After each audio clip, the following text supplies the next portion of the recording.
아멘.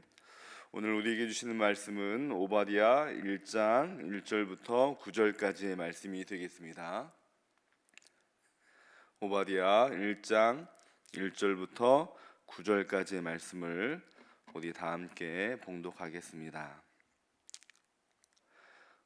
오바댜의 묵시라. 주 여호와께서 에돔에 대하여 이와 같이 말씀하시니라. 우리가 여호와께로 말미암아 소식을 들었나니 곧 사자가 나라들 가운데 보내심을 받고 이르기를 너희는 일어날지어다. 우리가 일어나서 그와 싸우자 하는 것이니라. 보라, 내가 너를 나라들 가운데 매우 작게 하였으므로 내가 크게 멸시를 받느니라. 너의 마음의 교만이 너를 속였도다. 바위 틈에 거주하며 높은 곳에 사는 자여, 내가 마음에 이르기를 누가 능히 나를 그 땅에서 끌어내리겠느냐 하니, 내가 독수리처럼 높이 오르며 별 사이에 깃들일지라도 내가 거기에서 너를 끌어내리라. 여호와의 말씀이니라.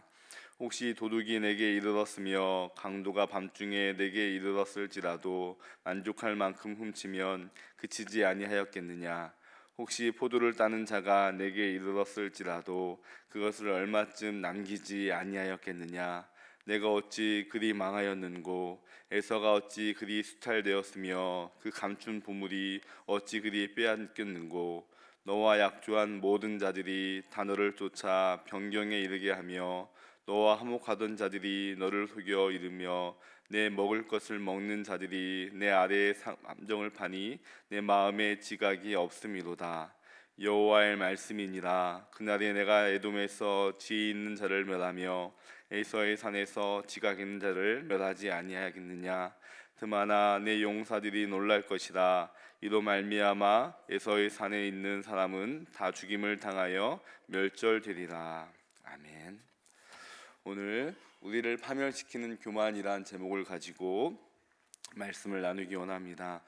오늘은 오바댜에게 주신 말씀을 통해서 우리가 마음속에 깊이 새겨야 할 교훈의 말씀이 무엇인지 함께 살펴보기를 원합니다. 1절 말씀을 보시면 오바댜에게 주신 말씀을 묵시라고 소개하고 있습니다. 여기서 묵시란 하나님의 직접적으로 주신 계시의 말씀으로서 그 말씀 안에 여호와의 심판이 있고 또 하나님의 백성은 영원히 구원을 바라게 된다는 것이 묵시인데요. 오늘 말씀을 보면 이 심판과 구원을 동시에 오바댜서 안에서 말씀하고 있습니다. 그래서 1절부터 14절까지의 말씀은 여호와의 심판에 대한 이야기고, 또 15절부터 21절까지의 말씀은 이스라엘 백성을 향한 구원의 이야기가 쓰여 있는 것이지요. 오늘 말씀의 이 묵시의 말씀 1절부터 14절까지의 말씀은 누구를 향해서 주시고 있습니까? 우리 1절 말씀을 보시면 에돔에 대하여 하신 말씀이라고 쓰여 있습니다. 여기서 에돔은 붉다라는 뜻을 가지고 있는데요. 이 에돔은 야곱의 쌍둥이 형이었던 에서의 별명이기도 하지요. 우리가 창세기 25장 29절로 34절 말씀을 보시면 팥죽을 먹고 대신 장자의 명분을 야곱에게 넘긴 일을 두고서 그는 붉은 것이란 별명을 얻게 됩니다. 그리고 그 후에 에돔은 에서의 후손이 이룬 민족 전체를 지칭할 때 에돔이라고 하지요. 이들은 요단강 동쪽 세일 땅에서 정착하여서 한 민족을 이루며 살게 되었는데 그들을 향해서 에돔이라고 성경은 말씀하고 있습니다. 그러니까 이 에돔은 야곱의 후손인 이스라엘 백성들과 형제 관계인 셈인 것이지요.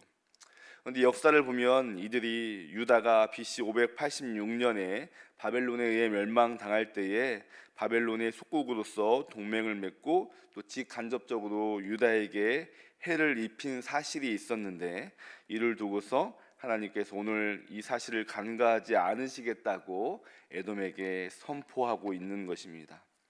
그래서 에돔이 어떻게 된다고 말씀하고 있습니까? 2절 말씀해 보시면 보라, 내가 너를 나라들 가운데 매우 작게 하였으므로 라고 쓰여 있습니다. 하나님께서 에돔을 여러 나라들 가운데 작게 하실 것이다, 징벌할 것이다 라고 하시고 있는데요. 이 문장을 우리가 가만히 자세히 살펴보면 이 말씀이 미래적 예언이지만 사실 이 말씀이 선포할 때는 현재 완료형으로 쓰여 있습니다. 그러니까 이미 작게 하였으므로 라는 말은 하나님께서 에돔을 심판하시는 그 일이 이미 결정된 일이며 또 그 일은 반드시 이루어질 것이다 라고 못을 받고 있는 셈이시죠. 그러면서 내가 멸시를 받게 될 것이다 라고 말씀하고 있는데, 여기서 멸시를 받게 된다는 말은 분사형으로 쓰여 있는데, 이 말은 에돔의 멸시가 이례적인 것이 아니고 지속적이게 될 것이다 라고 강조하고 있는 것입니다. 그래서 정리하면 하나님은 에돔을 징벌하시기로 결정하시고 또 그들을 계속적인 심판을 통해서 심판을 받게 된다라는 뜻이죠. 여러분, 오늘 말씀에 에돔이 지금 여러 나라들 가운데 가장 작게 되고 또 그로 인해서 멸시를 받게 될 터인데, 그 지속적인 심판을 받는 이유가 무엇이라고 나와 있습니까? 바로 교만이었습니다. 에돔의 근본적인 문제는 교만에서 비롯되었습니다. 여기서 그 교만을 마음의 교만이라고 말하고 있는데, 그러니까 이 교만이라는 것이 마음으로부터 비롯되었다라는 것을 강조하고 있는 것이죠. 그러면 에돔의 마음에서부터 비롯된 이 교만은 무엇일까요? 오늘 말씀에 한 4가지 정도로 우리가 에돔이 갖고 있는 교만에 대해서 알 수 있는데, 첫 번째는 지형학적인 교만을 가지고 있습니다. 에돔은 해발 1500m나 되는 험준한 바위산 위에 천연의 요새를 건설하고 살았던 민족이 에돔이었습니다. 그 요새 주위에는 강과 사막과 바위들이 있어서 적으로부터 점령당하기에 매우 어려운 위치에 있었던 것이죠.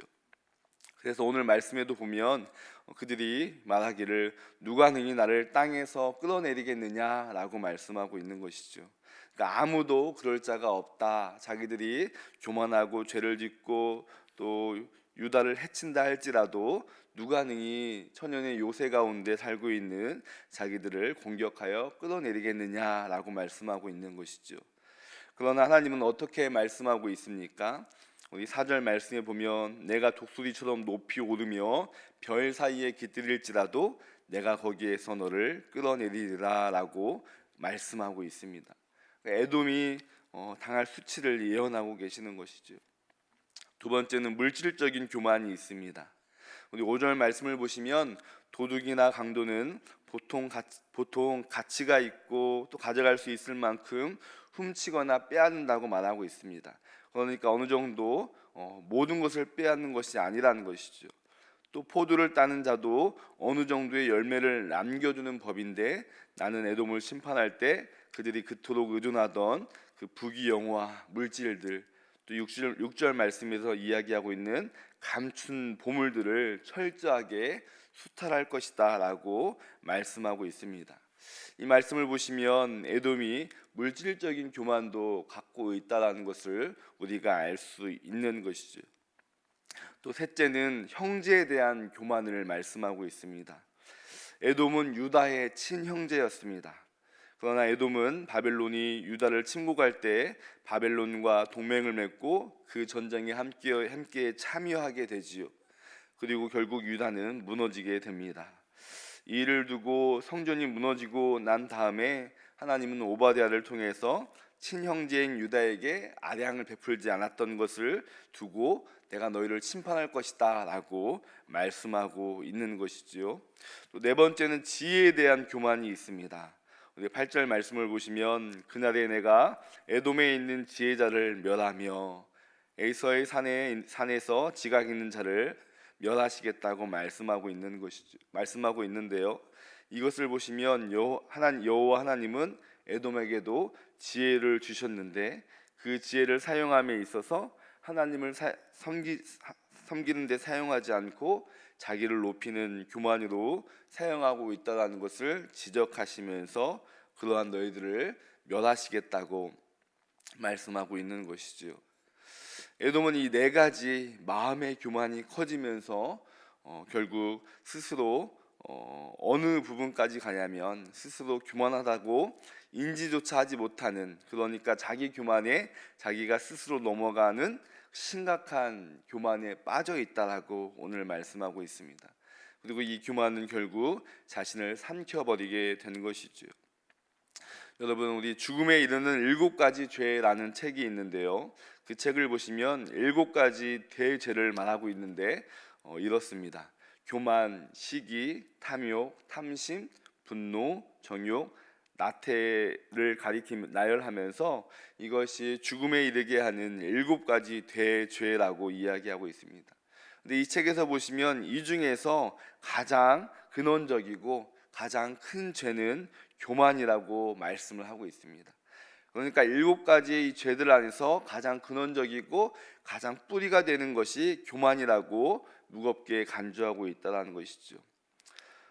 그러니까 이 교만의 뿌리에서 모든 악들이 파생되어서 자라고 시기와 탐욕과 분노와 정욕과 나태의 죄들이 열매를 맺고 있다고 이야기를 하고 있습니다.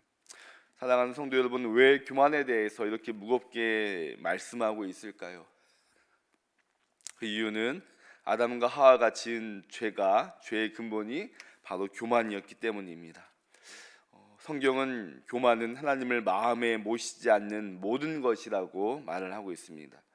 그러니까 하나님 없이도 자신의 삶을 살아갈 수 있으며 자기 노력만으로도 삶을 충분히 살아갈 수 있다, 유지할 수 있다, 내가 스스로 주인이 될 수 있다라는 그 마음과 태도를 가리킬 때 교만을 사용합니다. 아담과 하와는 이 교만의 죄 때문에 하나님으로부터 분리되고 또 떠나가고 또 남은 인생이 비참한 삶을 살게 되고, 또 모든 인류가 이 원죄의 죄를 갖고 태어난 것이 이 교만에서 비롯되었다라는 것이죠. 그래서 잠언 16장 18절 말씀을 보시면 이렇게 쓰여 있습니다. 교만은 패망의 선봉이요 거만한 마음은 넘어짐의 앞잡이이니라고 말씀하고 있습니다. 사랑하는 성도 여러분, 하나님은 이 땅을 바라보시면서 교만한 자를 반드시 심판하십니다. 오늘 에돔의 교만을 지적하시고 그들을 향해서 심판하시겠다고 말씀하시는 것처럼 오늘날 우리가 살아가는 이 땅에도 교만하고 악한 자들을 심판하시겠다고 분명히 말씀하고 있습니다. 시편 기자의 말처럼 교만한 악인이 형통하고 잘 사는 것처럼 보일지라도 그것은 영원하지 않습니다. 우리 눈으로 보기에 그들이 사는 모습이 높은 곳에 위치한 천연의 요새처럼 보일지라도 하나님은 공의를 행하셔서 그들을 분명히 심판하십니다. 우리는 이 사실을 반드시 믿고 또 그분이 마지막 날 성취하는 그날까지 기다리며 살아가야 합니다. 지난주에 우리 세미나를 통해 들으신 것처럼 하나님은 시계공이 아니라는 것이죠. 자신이 만들어 놓은 세계를 설계하시고 한쪽에서 쉬는 분이 아니십니다.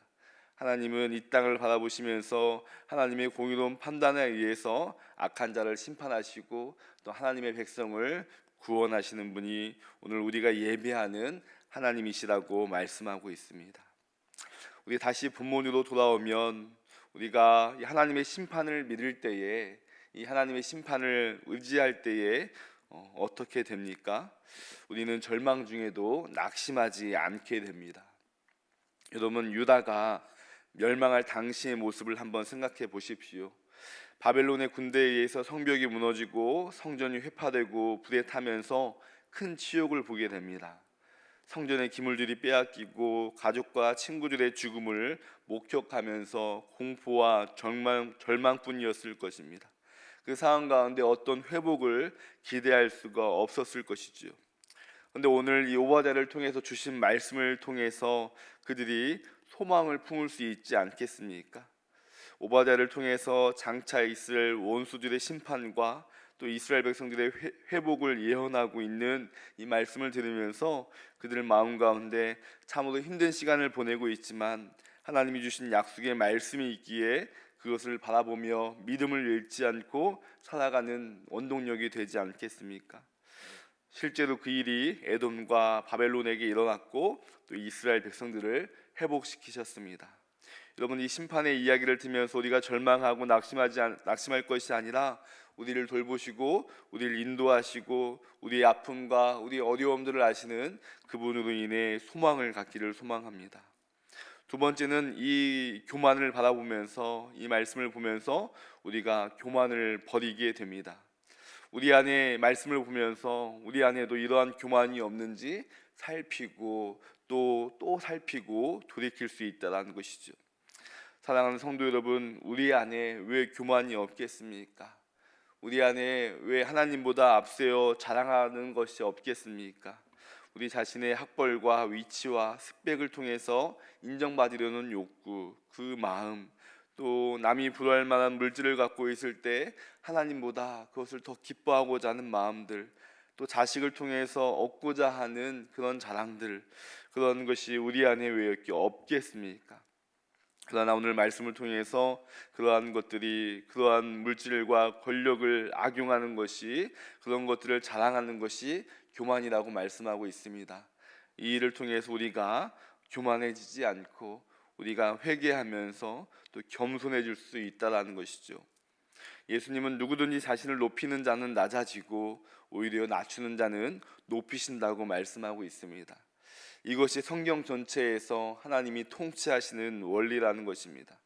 예수님을 통해 예수님이 자신 스스로 몸소 보여주신 이 통치의 원리를 통해서 예수님도 높여지고, 또 우리가 그러한 삶을 살아갈 때에 그 겸손을 통해서 우리 주변에 있는 많은 사람들을 높이고 또 살게 하는 것이 십자가의 능력이요 하나님 나라라고 말씀하고 있습니다. 사랑하는 성도 여러분, 오늘 에돔의 교만을 보면서 이 네 가지를 살펴보면서 우리 안에 그러한 것이 없는지 이 새벽에 돌아보고 겸손하게 또 정직하게 회개하기를 소망합니다. 우리의 그 회개의 목소리를 들으시고 우리 하나님께서 우리를 옳은 길로, 또 십자가의 길로, 바른 길로 우리를 이끄실 줄로 믿습니다. 우리 안에 그러한 모습들을 회개하고 내 삶의 통치자가 하나님이라는 사실로 우리가 기뻐하고 감사하는 오늘 하루가 될 수 있도록 주님 앞에 기도하며 나아가겠습니다. 오늘 하루도 우리 안에 있는 주님의 은혜를 붙잡으며 살아가는 성도 되시기를 소망합니다. 아멘.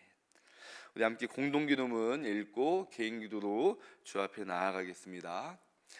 사랑의 하나님, 우리 죄를 사하여 주시고 예배의 자리로 불러주심에 감사드립니다. 찬양과 말씀을 고백할 때 하나님의 영이 임하고 믿음의 담력을 주시옵소서. 에돔에게 하신 묵시의 말씀을 통해 우리에게 있는 교만을 버리고 그리스도의 순종을 배우게 하옵소서. 열방을 회복시키시옵소서. 전쟁과 기근의 위험에 처한 사람들을 불쌍히 여기시고 속히 구원하여 주옵소서. 세상의 일을 보며 절망하지 않고 하나님의 뜻이 이루어지기까지 기도하는 일을 쉬지 않는 성도가 되게 하옵소서. 예수님의 이름으로 기도드립니다. 아멘.